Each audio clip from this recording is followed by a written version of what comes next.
ఆడెవడో పేరుని నాని అంట. చావు బతుకుల మధ్య ఉన్నటువంటి నిరంజన్ చూడడానికి మా వరంగల్ వచ్చిండు పవన్ కళ్యాణ్ గారు.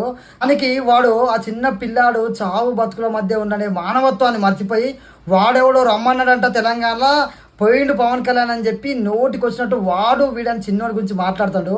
తెలంగాణలో ఎవడో అంట అభిమాని అంటే నాకు ఒంట్లో బాగాలేదు అన్నయ్య అంటే వచ్చనా తమ్ముడు అని వెళ్ళిపోతున్నాడు. వరంగల్ బిడ్డలుగా మానవత్వం ఉన్న మనుషులుగా చెప్తున్నాం. అరే పేరుని నాని నిజంగా నేను చెప్పుతో కొట్టిన తప్పలేదు. ఎందుకంటే ఒక చిన్న పిల్లాడు చావు బతుకుల మధ్య ఉంటే ఆ పిల్లాడి కోరిక పవన్ కళ్యాణ్ గారిని చూడడం అంటే దానిలో నీకు తప్పేం కనబడ్డాయి వాళ్ళు. నీ ఇంట్లోనో నీకు తెలిసిన వాళ్ళకు అట్లా జరిగితే నీకు అర్థమయ్యేది. మానవత్వం మర్చిపోయి సోయి లేకుండా చెత్త వాగుడు వాగితే నిజంగా చెప్తున్నాం మానవత్వం కలిగిన మనుషులుగా చెప్తున్నాం, తెలంగాణ బిడ్డలుగా చెప్తున్నాం, వరంగల్ బిడ్డలుగా చెప్తున్నాం. నిజంగా కూడా కానీ ఒకసారి ఆ చిన్నోడి దగ్గరికి రారా, ఆ చిన్నోడి బాధ ఊర్రా, కళ్ళల్లో కన్నీళ్ళు ఆగేరా. ఆ పిల్లాడికి ఆరోగ్యం బాగలేక రేపు అనేది ఉంటుందో లేదో తెలియదు.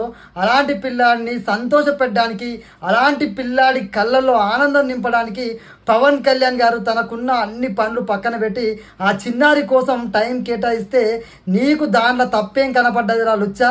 నిజంగా చిన్న పిల్లాడి గురించి మానవత్వాన్ని మర్చి ఎవడు మాట్లాడినా నిజంగా వాని ఆ ప్రజలే బుద్ధి చెప్తారు. నిజంగా చెప్పండి ప్రజలు మీరే ఆలోచన చేయండి. ఆ కొడుకులను ఏమనాలో కామెంట్లో తెలియజేయండి.